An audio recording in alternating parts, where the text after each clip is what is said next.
தாயான இசைக்கு அம்மா அம்மையப்பன் ஆலயத்துல இருந்து இந்த சிவகாமி தாசி வீட்டு வரைக்கும் ஒரே பந்தல். இந்த அம்மா வாசல்ல போட்டு பாருங்க பந்தல். இத மாதிரி சிவகாமி தாசி வீட்டுல இருந்து அம்மையப்பன் ஆலயம் வரைக்கும் பந்தல்.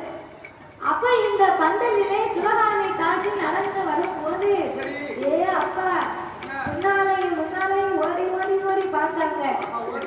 யாரு? சிவகாமி தாசி மகளா இது அப்படின்னு எல்லாரும் கைய வாயில வச்சு ஆடு இசைக்கு அம்மால பாத்துக்கிட்டு இருக்காங்க.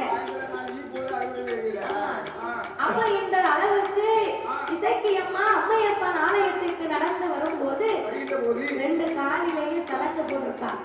அவ சலங்க சத்தத்தை கேட்டியோ சல் சல் சல் சல்லு வாரா இசைக்கு.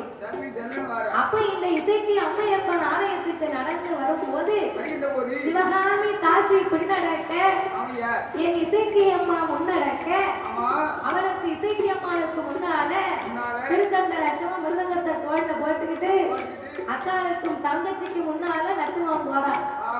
அப்ப தங்கச்சிக்கு முன்னாலே திருக்கண்ட நட்டுவான் போய் முதலாவது சிவகாமி தாசி அம்மையப்பன் ஆலயத்தை கும்பிட்டா.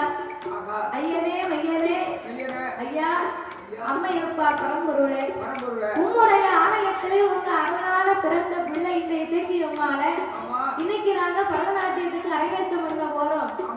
இணையிலிருந்து உங்க பேரை சொல்லி செல்வாக்கா பேர் புகழோடு இருக்கணும் அப்படின்னு சாமியை கும்பிட்டு மக்கள் எல்லாரும் உட்கார்ந்து தீப ஆராதனை முடிந்த உடனே இசைக்கு அம்மாளுடைய பரதநாட்டியம் ஆரம்பமாகியது. முதலாவது இந்த திருக்கண்ட நட்டுமா மிருதங்கத்தை எடுத்து வச்சு மிருதங்கத்துக்கு சுதிமதி பார்க்கிறான். சுதிமதி பார்த்தாதான் ஆடும்போது எந்த பிரச்சனையும் இல்லையா அப்படின்னு இந்த பரதநாட்டியத்துக்கு திருக்கண்ட நட்டுமா மிருதங்கத்துக்கு சுதிமதி பார்த்து